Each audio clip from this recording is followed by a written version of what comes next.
जय संविधान। मी प्राध्यापक महादेव कांबळे, भारतीय संविधान जनजागृती चॅनलचे मुख्य संपादक, तसेच संविधान सैनिक संघ, सामाजिक संघटना, महाराष्ट्र राज्य सरचिटणीस। आपण गेल्या रविवारी हर घर घर संविधान या सामाजिक उपक्रमाचा एपिसोड 24वा भाग 24वा कलम 24वी आर्टिकल 24वी पाहिले होते।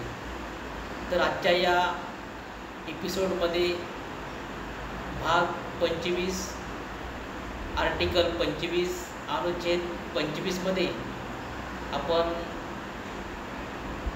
कलम 25 पाहणार आहोत। तर कलम 25 ही भारतीय संविधानामधील खूप महत्त्वाची कलम आहे।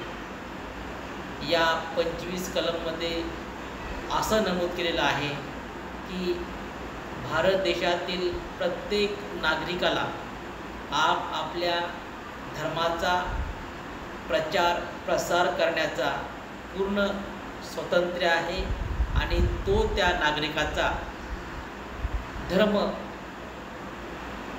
प्रचार प्रसार करण्याचा मूलभूत अधिकार आहे।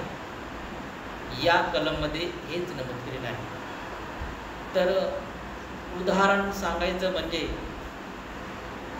भारत देशामध्ये हजारो धर्म आहेत, वेगवेगळ्या जाती आहेत आणि त्या वेगवेगळ्या धर्माचे, पंथाचे, जातीचे नागरिक या भारत देशामध्ये वास्तव करतात आणि त्यामुळे भारत देशातील प्रत्येक नागरिकाला स्वतःच्या धर्माचा प्रचार प्रसार करण्याचा एक समान अधिकार भारतीय राज्यघटनेने अर्थात भारतीय संविधानाने दिलेला आहे। तर हेच कलम 25 सांगते। थोडक्यात सांगायचं म्हणजे की भारत देशातील प्रत्येक नागरिकाला आपल्या स्वतःच्या धर्माचा, आपल्या स्वतःच्या देवाचा प्रचार प्रसार करण्याचा एक स्वातंत्र्याचा अधिकार आहे। हेच कलम या 25मध्ये नमूद केलेलं आहे। जय संविधान, जय भारत।